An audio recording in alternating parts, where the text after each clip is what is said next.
Hi everyone, स्वागत है आप लोग का अपने यूट्यूब चैनल फार्मा साइन में। आज हम लोग लेके आए पीओसी सेकंड का पार्ट 3, जो कि हमने part first and part second पहले ही अपलोड कर दिया यूट्यूब पे। अगर आपने पार्ट फर्स्ट और पार्ट सेकंड नहीं देखा है तो आप जाके डिस्क्रिप्शन बॉक्स में लिंक दिया गया है, आप उसे देख सकते हैं। तो जैसा कि सेक्शन ए पार्ट 1 में हम लोगों ने देखा था, सेक्शन बी को पार्ट 2 में देखा था, तो आज हम लोग पार्ट 3 में सेक्शन सी देखेंगे, बी फॉर्म थर्ड सेमेस्टर का फार्मास्यूटिकल ऑर्गेनिक केमिस्ट्री। तो चलिए शुरू करते हैं। पहला क्वेश्चन है give Huckel's theory with suitable example. इसमें हैकल की थ्योरी लिखनी है और उसका एग्जांपल भी देना है। तो देखते हैं हैकल की थ्योरी क्या होती है। On the basis of molecular orbital calculation Eric Huckel pointed out in order to be aromatic a compound must fulfil following criteria. तो जो हैकल जी थे उनके अनुसार जो एरोमेटिक कंपाउंड है उसको निम्नवत जो क्राइटेरिया उसको फॉलो करना रहता है। पहला क्या है, aromatic compounds have a cyclic arrangement of P orbitals. मतलब एरोमेटिक कंपाउंड के पास पी ऑर्बिटल्स होते हैं जो कि साइक्लिक अरेंजमेंट में होते हैं। There is a p orbital on every atom of an aromatic ring. Aromatic ring में होते हैं एवरी पी ऑर्बिटल जो होते हैं। और तीसरा क्या है, aromatic rings are planar. This planarity allows the p orbital and every atom to overlap. इसमें क्या होता है, एरोमेटिक रिंग्स प्लानर होते हैं जिससे पी ऑर्बिटल इसमें ओवरलैप करते हैं। अगला है the cyclic arrangement of p orbital is an aromatic compound must contain 4n+2 electron where n is the integer. तो इसमें जो मेनली इन्होंने हैकल जी ने बताया जिसका उपयोग करके हम लोग इसकी मतलब एरोमेटिसिटी निकालते हैं, वो होता है 4n+2 इलेक्ट्रॉन इसके पास होना चाहिए। तो इसका एग्जांपल देख लेते हैं कि कैसे हम इसको एरोमेटिसिटी निकालते हैं या एरोमेटिक कंपाउंड का पता करते हैं। तो जैसे हम लोगों ने टॉलिन ले लिया, इसका हमें पता करना है कि एरोमेटिक कंपाउंड है या नहीं है। तो इसका फॉर्मूला होता है 4n+2 is equal to pi electron. तो जहाँ पर एक पाई इलेक्ट्रॉन होते हैं उसको हम एक पाई को 2 इलेक्ट्रॉन में बांटा जाता है, यानी यहाँ पर 3 पाई इलेक्ट्रॉन है तो उसका 6 इलेक्ट्रॉन हुआ। तो इसको हम लिख देते हैं 4n+2 इज इक्वल टू 6। यहाँ पे 3 पाई इलेक्ट्रॉन है तो 6 इलेक्ट्रॉन हो गया। 4n इज इक्वल टू 6, 2 को इधर ले जाएंगे तो 6 - 2 हो जाएगा, 6 - 2 4 हो जाएगा। 4n इज इक्वल टू 4, तो n इज इक्वल टू 4/4 यानी n इज इक्वल टू 1। तो n 1 आ गया यानी इंटीजर है, यानी कि ये साइक्लिक मतलब एरोमेटिक कंपाउंड है। दूसरा एग्जाम्पल जो नेप्थलीन का है, नेप्थलीन में कितने पाई इलेक्ट्रॉन होते हैं, 1 2 3 4 5 पाई इलेक्ट्रॉन होते हैं, यानी कि इसमें 10 इलेक्ट्रॉन होंगे। 4n+2 is equal to 10, 4n is equal to 10-2, 4n is equal to 10-2 is equal to 8, 8n is equal to 8/4 यानी n बराबर 2 आ गया। एंथ्रासिन में देखते हैं, एंथ्रासिन में कितने पाई इलेक्ट्रॉन है, 7, यानी इलेक्ट्रॉन कितने होंगे 14। तो 4n is equal to 14-2, 4n is equal to 12, n is equal to 12/4 यानी n इज इक्वल टू 3। तो ये भी क्या है, इंटीजर है, यानी ये भी एरोमेटिक कंपाउंड है। तो हैकल रूल ने एरोमेटिसिटी निकालने के लिए, एरोमेटिक कंपाउंड पता करने के लिए एक रूल दिया, इसको हैकल रूल के नाम से जाना जाता है। तो इसको हम लोगों ने एग्जाम्पल के साथ में देखा। अगला क्वेश्चन देखते हैं, give structure, preparation and properties of benzoic acid. तो बेंजोइक एसिड का स्ट्रक्चर लिखना है, उसकी प्रिपरेशन कैसे की जाती है और उसका प्रॉपर्टीज क्या क्या होते हैं, इसको हमें इसमें लिखना है। ये क्वेश्चन नंबर 2 है जो कि 7 नंबर का क्वेश्चन है। तो सेक्शन सी में मोस्टली 7 नंबर के क्वेश्चन होते हैं जिसमें 5 करने होते हैं, 7 क्वेश्चन रहता है, 2 आपको छोड़ना रहता है। तो क्वेश्चन नंबर 2 देखते हैं, बेंजोइक एसिड होता क्या है, इसका स्ट्रक्चर देख लेते हैं। When carboxylic acid replaced one hydrogen atom in benzene ring then it form aromatic acid और बेंजोइक एसिड। मतलब जब ये कार्बोक्सिलिक एसिड बेंजीन में से एक हाइड्रोजन को रिप्लेस करके खुद इसके स्थान पर आ जाता है तो वहाँ पर बेंजोइक एसिड का the molecule consist of 6 carbon 5 hydrogen and 1 carboxylic group.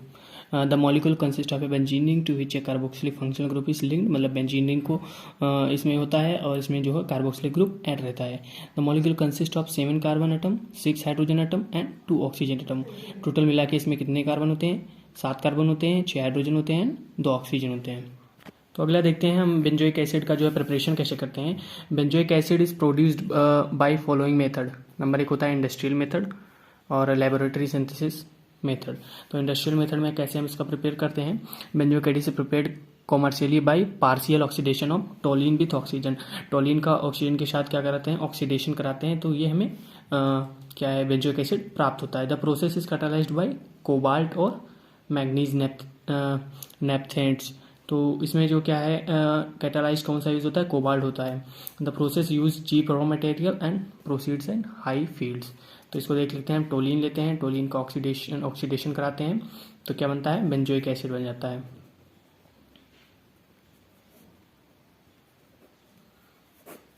So laboratory synthesis में हम देखते हैं प्रिपरेशन कैसे होता है।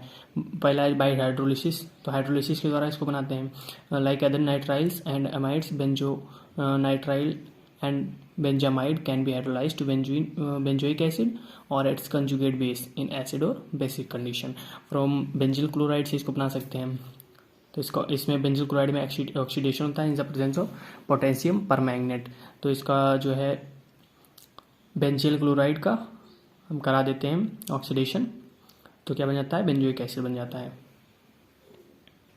तो बेंजोइक एसिड का प्रिपरेशन हो गया, उसका स्ट्रक्चर हो गया। प्रॉपर्टीज देख लेते हैं इसकी क्या क्या होती है। फिजिकल प्रॉपर्टी में इसका स्टेट क्या होता है, क्रिस्टलाइन सॉलिड होता है। इसका कलर जो है वाइट होता है। ऑडियोर होता है, फ्रेंडली ऑडियोर होता है। इसका बॉइलिंग पॉइंट होता है 523 केल्विन, मेल्टिंग पॉइंट होता है 395 केल्विन। एंड सॉल्युबिलिटी क्या होती है इसकी, soluble in benzene and acetone, मतलब बेंजीन और एसीटोन में सॉल्युबल होता है। केमिकल प्रॉपर्टीज देख लेते हैं। It is soluble in water and the solubility at 25 degree Celsius and 100 degree Celsius is 3.44 gram per litre and 56.31 gram per litre respectively. मतलब जो क्या होता है इसमें 25 डिग्री पर जो सॉल्युबिलिटी होती है 100 ग्राम में, वो 3.44 ग्राम पर लीटर में होती है। एंड 100 डिग्री पे क्या होता है 56.31 ग्राम पर लीटर होता है। It is soluble in benzene, carbon tetrachloride, acetone and alcohols. The acid dissociation constant of benzoic acid correspond to 4.2, जो इसका एसिड डिसोसिएशन कॉन्स्टेंट होता है 4.2 होता है। It's reaction can occur at the carboxyl group और even at aromatic rings. तो इस प्रकार से जो दूसरा क्वेश्चन है बेंजोइक एसिड की प्रिपरेशन, इसका स्ट्रक्चर और इसका प्रॉपर्टीज फिजिकल एंड केमिकल हम लोगों ने देखा। अगला क्वेश्चन देखते हैं। Explain saponification and iodine number. Saponification क्या होता है और आयोडीन नंबर क्या होता है, इसको हमें एक्सप्लेन करना है। तो सबसे पहले हम सपोनिफिकेशन देखते हैं। When triglycerides are hydrolysed by alkalies, glycerols and salt of fatty acids are produced. मतलब क्या होता है जब ट्राइग्लिसराइड्स का हम हाइड्रोलाइज कराते हैं, ट्राइग्लिसराइड को हाइड्रोलाइज कराते हैं बाय द एल्कलीज यानी सोडियम हाइड्रोक्साइड या पोटेशियम हाइड्रोक्साइड से, तो ग्लिसरॉल और साल्ट का फॉर्मेशन होता है। And this sodium and potassium salt which are obtain termed as soap, और यही क्या कहलाते हैं, सॉप कहलाते हैं। सपोनिफिकेशन का मतलब हिंदी में होता है साबुनीकरण। मतलब साबुन कैसे बनाते हैं, या इसमें इंग्लिश में सॉप कहते हैं, इसको कैसे बनाते हैं, इसी का मतलब होगा saponification. So we can say formation of soap and salts from fats and oils with alkali is known as saponification. Simple definition हो गई। अगर सपोनिफिकेशन का डेफिनेशन 2 नंबर पहुंचता है तो हम लिख सकते हैं formation of soap and salts from fats and oils with alkali is known as saponification. तो सपोनिफिकेशन रिएक्शन इसका देख लेते हैं। तो इसमें जो दिया गया है ट्राइग्लिसराइड, इसे क्या कहते हैं, ट्राइग्लिसराइड।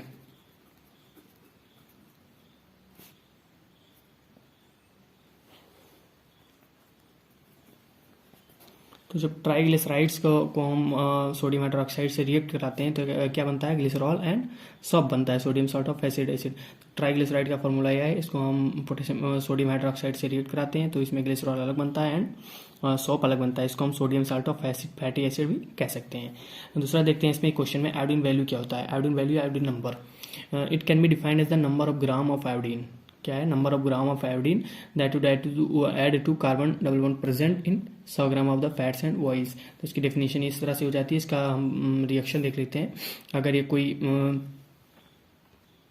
कोई कंपाउंड है जिसमें डबल बॉन्ड लगा हुआ है, अगर हम इसको आयोडीन नंबर या आयोडीन वैल्यू के द्वारा, मतलब इसमें हम आयोडीन से इसका रिएक्शन कराते हैं तो इसमें अनसेचुरेशन हट जाता है, मतलब सेचुरेटेड हो जाता है। इससे बॉन्ड हट के यहाँ पे आयोडीन का फॉर्मेशन हो जाता है। आयोडीन इसमें बॉन्ड की जगह पर आयोडीन लग जाता है। तो इससे आयोडीन नंबर वैल्यू के द्वारा हम पता करते हैं।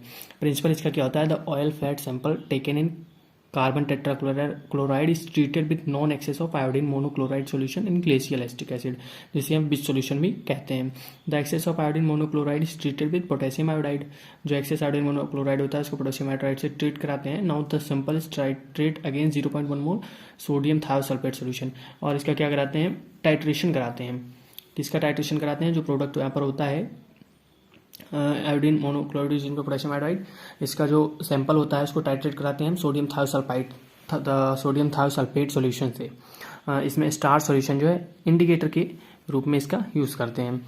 तो इसका हम जो है आयोडीन नंबर का फॉर्मूला देख लेते हैं। Iodine value I is equal to 12.69 mu A - B upon W, where W is the weight of sample in gram is equal to mol of 0.9 mol sodium thiosulphate solution for blank titration, and V is equal to mol of thiosulfate for sample, and M is equal to molarity of thiosulfate solution.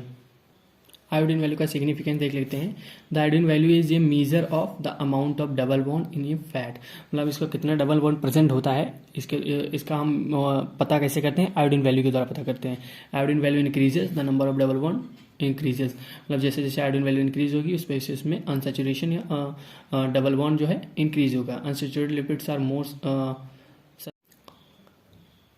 So next देखते हैं question number 4. Give reaction of fats and oils. Fats and oils के reaction क्या क्या हैं इसको आप हमें बताना है. तो ये बहुत इंपॉर्टेंट क्वेश्चन है. तो जैसा कि इसमें जो रिएक्शन जितने प्रकार के पाए जाते हैं इसको लिखना रहता है. अगर ये क्वेश्चन 10 नंबर में भी आता है तो भी हम इसको लिख सकते हैं, 7 नंबर में तो भी इसको लिख सकते हैं. और इसमें जो 3-4 रिएक्शन है जैसे हाइड्रोलिसिस हो गया, हाइड्रोजिनोलिसिस हो गया, और इसमें हो गया रेंसिडिटी एंड ड्राइंग, ये सब जो है ये 2-2 नंबर में पूछ लेते हैं. तो ये क्वेश्चन बहुत इंपॉर्टेंट है, 7 नंबर में भी, लॉन्ग में 10 नंबर में भी और 2-2 नंबर में भी. तो इसमें हम देखते हैं the give reaction of fats and oils. Oils और फैट्स का जो रिएक्शन होता है क्या क्या होता है, कैसे होता है. तो the fats and oils give following reaction. क्या होता है, फैट्स एंड ऑयल्स निम्नलिखित रिएक्शन देते हैं. नंबर 1 हाइड्रोलिसिस है. हाइड्रोलिसिस रिएक्शन क्या देता है, fats and oils hydrolysis reaction देते हैं. When fats are hydrolyzed with alkali और enzyme lipase they form fatty acid and glycerol. मतलब जब फैट एंड हाइड्रोलाइज्ड होता है in the presence of lipase enzyme तो इससे फैटी एसिड एंड ग्लिसरॉल मिलता है. It perform in human digestive tract. मतलब ह्यूमन में कहाँ से होता है, कहाँ पे होता है, fats and oils digestive track में इसका फॉर्मेशन होता है. So the fatty acid play an important role in the metabolic process of the animal body. जो मेटाबॉलिक प्रोसेस होता है एनिमल बॉडी में उसमें ये फैटी एसिड जो है इंपॉर्टेंट रोल प्ले करता है. तो ट्राइग्लिसराइड्स का फॉर्मूला ये है. इसको हम क्या कराते हैं, हाइड्रोलाइज कराते हैं. हाइड्रोलाइज हमेशा वाटर से कराते हैं in the presence of lipase molecule. तो ग्लिसरॉल एंड फैटी एसिड बन जाता है. दूसरा रिएक्शन है हाइड्रोजिनेशन. हाइड्रोजिनेशन को रिडक्शन प्रोसेस भी कहते हैं. Unsaturation glycerides react with hydrogen in the presence of metal catalyst. Mainly जो है निकल होता है टू गिव सैचुरेटेड ग्लिसराइड्स. मतलब जिसमें अनसैचुरेटेड ग्लिसराइड्स होते हैं वो जब रिएक्ट करते हैं हाइड्रोजन से इन द प्रेजेंस ऑफ निकल तो सैचुरेटेड ग्लिसराइड्स देते हैं. तो इसका रिएक्शन हम आगे देखते हैं.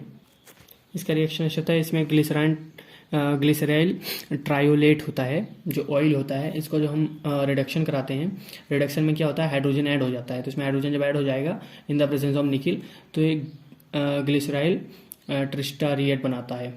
ग्लिसराइल ट्रायोलेट को जो हम रिड्यूस्ड कराते हैं in the presence of nickel तो ग्लिसराइल ट्राइस्टेरिएट बनाता है.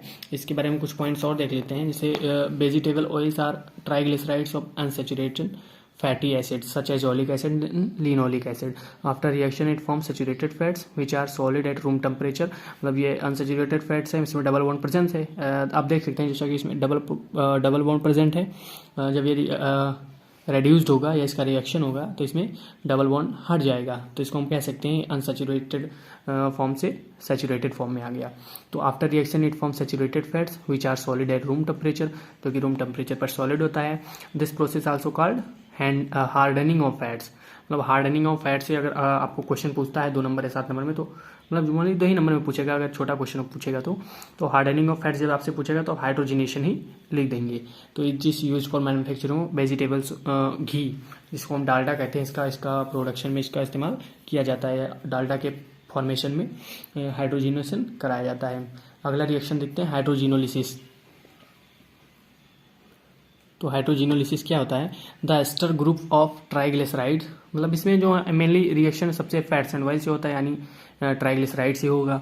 तो द एस्टर ग्रुप एक तो जो है ट्राइग्लिसराइड्स कॉमन यूज होता है, इसमें सब में रिएक्ट करता है कि ट्रायोलेट या ट्राइग्लिसराइड.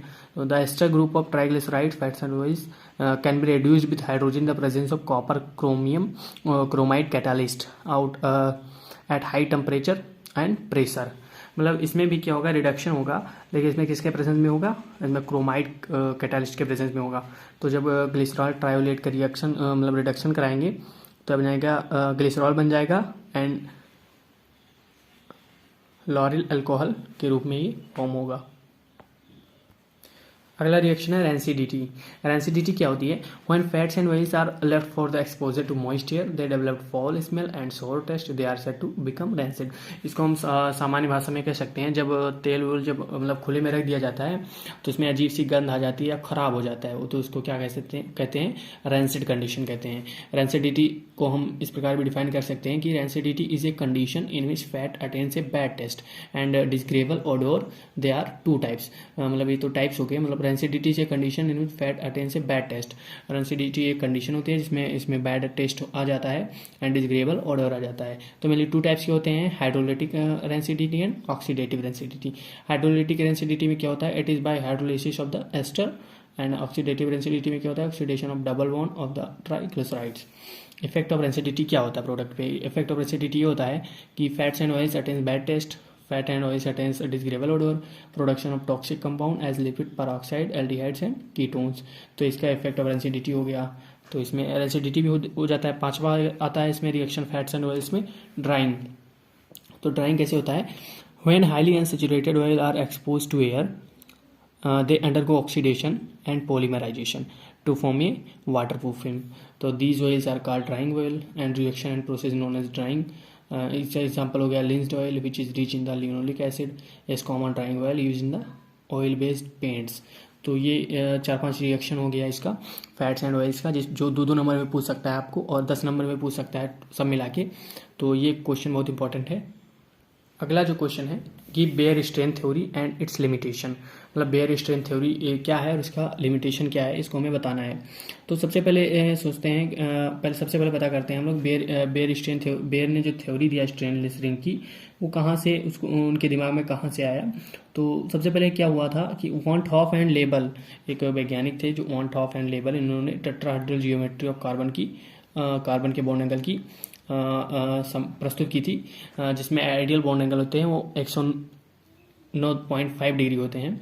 तो बेयर ने जो क्या है, Baeyer observe different bond angle, Baeyer ने जो डिफरेंट बॉन्ड एंगल ऑब्जर्व किया डिफरेंट साइक्लोएल्केन्स में, एंड इसको प्रॉपर्टीज भी डिफरेंट देखी उन्होंने, भिन्न भिन्न प्रॉपर्टीज देखी।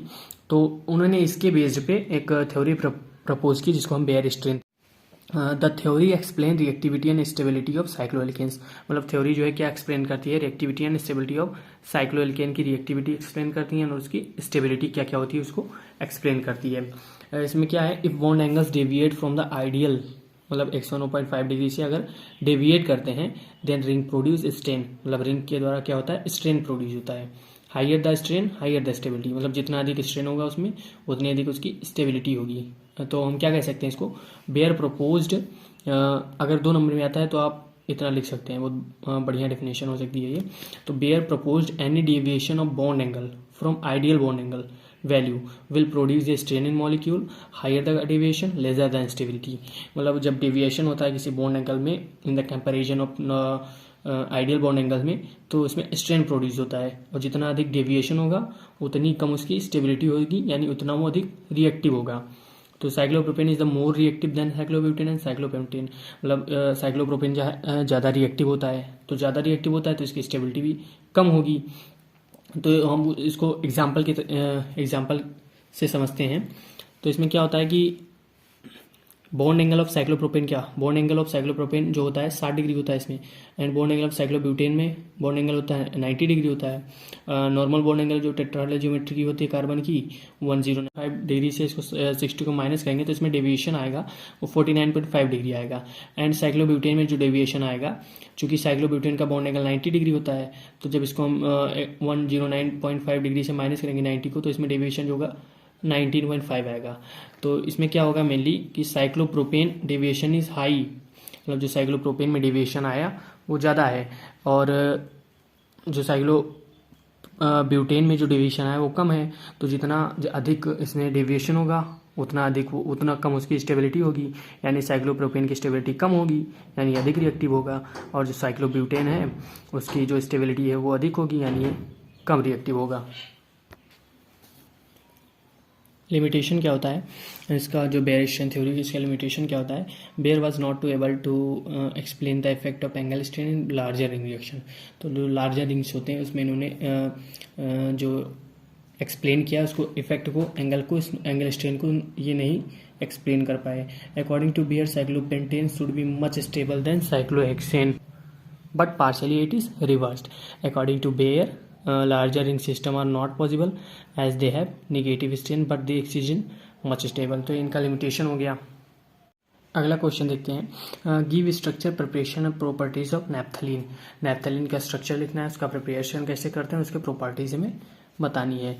तो naphthalene is an organic compound which formula C10H8। तो इसका फार्मूला जो होता है C10H8 होता है। इसका स्ट्रक्चर हम इस प्रकार से बना सकते हैं।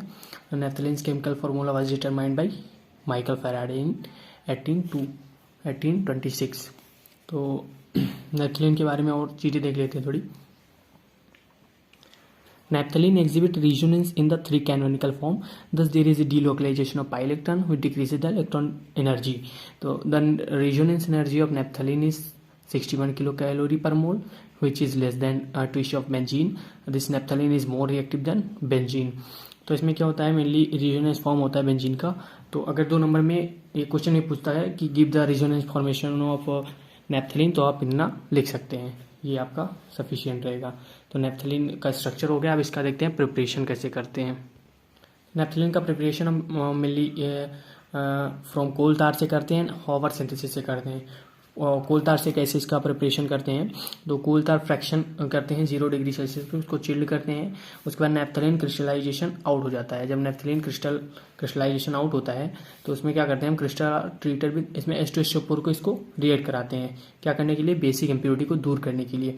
और सोडियम हाइड्रोक्साइड से इसका ट्रीट कराते हैं इसको, इसमें एसिडिक इम्प्योरिटी को दूर करने के लिए।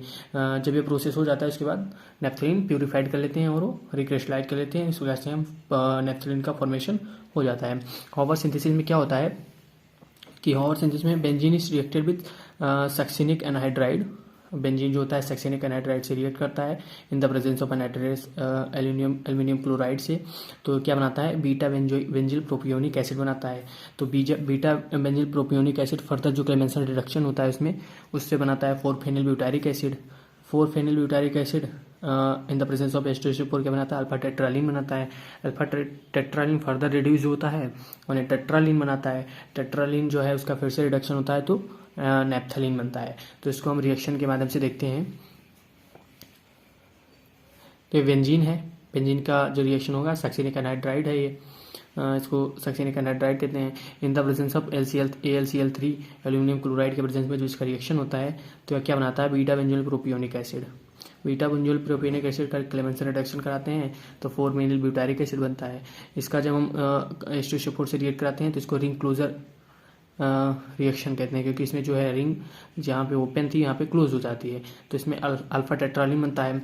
अल्फा टेट्रालिन का फर्दर हम रिडक्शन कराते हैं in the presence of zinc and hydrochloric acid के, तो टेट्रालिन बनाता है। टेट्रालिन का फर्दर रिडक्शन होता है सिलीनियम और कैडमियम के प्रेजेंस में, तो नैप्थलीन का निर्माण होता है। तो प्रॉपर्टीज हम नैप्थलीन देख लेते हैं कि इसकी प्रॉपर्टी क्या क्या होती है। फिजिकल प्रॉपर्टी जो होती है, स्टेट इसका होता है क्रिस्टलाइन सॉलिड होता है। कलर होता है इसका कलरलेस, मतलब कलरलेस होता है, व्हाइट होता होगा। अब melting point and boiling point क्या होता है, मेल्टिंग पॉइंट 80 डिग्री सेल्सियस होता है and boiling point 280 degree Celsius होता है। एंड ऑडियोर इसका स्ट्रॉन्ग होता है, solubility in soluble in water and soluble in organic solvent में जो है सॉल्युबल होता है। केमिकल प्रॉपर्टी क्या है, naphthalene gives electrophilic substitution reaction, मतलब ये ESR रिएक्शन देता है, electrophilic substitution reaction. On reaction electrophile on 2 different and make a 2 different structure, मतलब जो इलेक्ट्रोफाइल होता है 2 डिफरेंट मोड पे रिएक्ट करता है और इसका स्ट्रक्चर भी अलग अलग होता है। तो ESR रिएक्शन में, इलेक्ट्रोफिलिक सब्सटीट्यूशन रिएक्शन में मेनली 5 रिएक्शन होती है, nitration, halogenation, sulphonation, Friedel craft alkylation and Friedel Crafts acylation. तो सबसे पहले हम नाइट्रेशन देखते हैं। तो नाइट्रेशन क्या होता है, इसमें जो नैप्थलीन का रिएक्शन हम कराते हैं नाइट्रिक एसिड से इन the presence of sulphuric acid, तो क्या बनाता है 1 नाइट्रो नैप्थलीन बनाता है। तो इसको हम लैंग्वेज इसका लिख देते हैं कि naphthalene undergo nitration reaction when naphthalene is react with nitric acid in the presence of sulfuric acid at 60 degree Celsius, it form 1 नाइट्रोनैप्थलीन। तो नाइट्रेशन हो गया। सल्फोनेशन क्या होता है, सल्फोनेशन में naphthalene undergo sulphonation reaction with sulfuric acid in the presence of concentrated sulfuric acid and it form 1 sulfonaphthalene। Halogenation में क्या होता है, कि naphthalene undergo halogenation reaction with halides in the presence of तो इसमें क्या होता है, naphthalene undergo halogenation reaction with the hello group in the presence of chloroform and it form 1 क्लोरोनैप्थलीन। अगला Friedel craft alkylation. Friedel craft alkylation में क्या होता है, नैप्थलीन जो है एल्किल हैलाइड से रिएक्ट करता है in the presence of aluminium chloride and ये फॉर्म करता है 2 एथिल नैप्थलीन। तो इसका लैंग्वेज भी लिख सकते हैं कि naphthalene undergo Friedel craft alkylation reaction in the with alkyl halides in the presence of aluminium chloride and form 2 ethyl naphthalene. अगला है फ्रीडल क्राफ्ट एसाइलेशन। इसमें क्या है कि जो है नैप्थलीन रिएक्ट करता है एसिल ग्रुप से इन the presence of aluminium chloride and ये क्या बनाता है 1 एसिटाइल नैप्थलीन।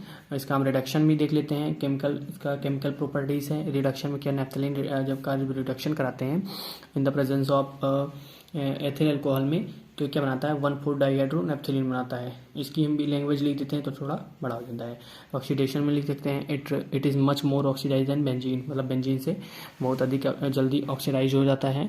तो जब इसका ऑक्सीडेशन कराते हैं तो क्या फॉर्म करता है 1,4 नैप्थोक्यूनियन। तो इसका मेडिसिनल यूज भी देख लेते हैं। मैन्युफैक्चर ऑफ माउथ बॉल्स बनाने में इसका यूज़ होता है। मैन्युफैक्चरिंग पैप्थैलिक एनहाइड्राइड में इसका उपयोग होता है। Also use in dyes and several medicinal product. तो इस प्रकार से हम लोगों ने देखा कि structure, properties and preparation of naphthalene का हम लोगों ने देखा। इस प्रकार से सेक्शन सी इसका समाप्त होता है और जो फार्मास्यूटिकल ऑर्गेनिक केमिस्ट्री का भी फॉर्म 3rd सेमेस्टर का 19-20 का क्वेश्चन पेपर है, इसका पार्ट 3 भी यहीं पर समाप्त होता है। अगर आप लोगों ने फर्स्ट एंड सेकंड पार्ट नहीं देखा है तो डिस्क्रिप्शन बॉक्स में लिंक दिया गया है, आप उससे देख सकते हैं और चैनल को सब्सक्राइब कीजिए। आगे हम लोग और भी क्वेश्चन पेपर को सॉल्व करने वाले हैं, तो बने रहिए हमारे साथ और वीडियो को लाइक कीजिए, शेयर कीजिए। वीडियो देखने के लिए धन्यवाद।